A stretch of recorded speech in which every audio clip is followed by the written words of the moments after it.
why Clubhouse will probably hurt your business very, very hard. Because just to give you and to share with you the good, the bad, and the ugly, we really have to cut the bullshit, guys. And I'm being honest with you about this, because basically there are many reasons why you should stop looking into Clubhouse, or you should probably look into it in a totally different way. But right now, Clubhouse is basically the new hype. It's the new shiny object.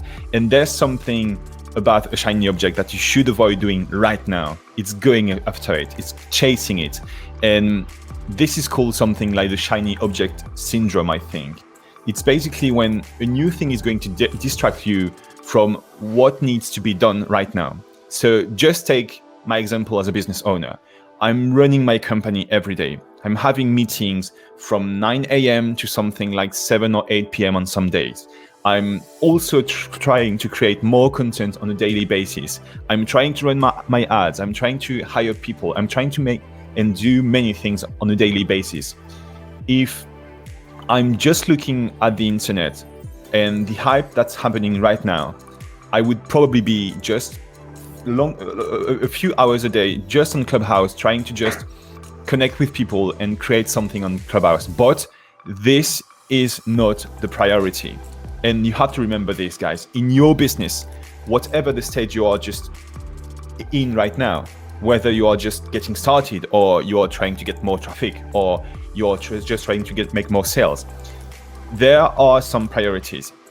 And right now, Clubhouse is probably the shiny object that attracts you from not doing these priorities. Does it make any sense? Because I think that's crucial. That's really key. And that's another way just to avoid doing the things you really like, you really don't like doing. So that's most of the time the kind of thing you're, just imagine, sometimes you are just trying to make content, or you're just having a meeting, and instead of just preparing the meeting, you're forcing yourself to do something else, something you prefer to do, because maybe you don't like to do and prepare the meeting. So you go clean your house, or go to the supermarket, or something else, and it's totally irrelevant. And Clubhouse is exactly this kind of thing right now.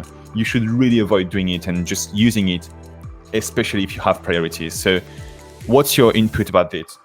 Yeah. Sebastien, what do you think about it? Yeah, I kind of do agree with part of what you're saying. Is it's definitely a huge time waster. Because I know when I first got the app, I was on it for like a good 2 to 3 hours, like on the first couple of days, just interacting with people, talking.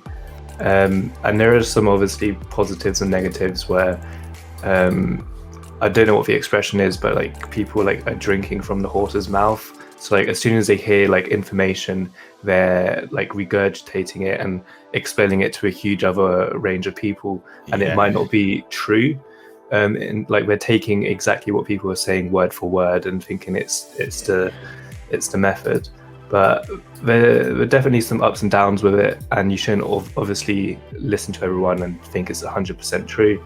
But I also think one of the main reasons why it's become like so big in such a short time is obviously due to the pandemic. People aren't getting out of the house, they're never talking to anyone, and there's this social networking app where you can literally talk to anyone around the world with a click of a button.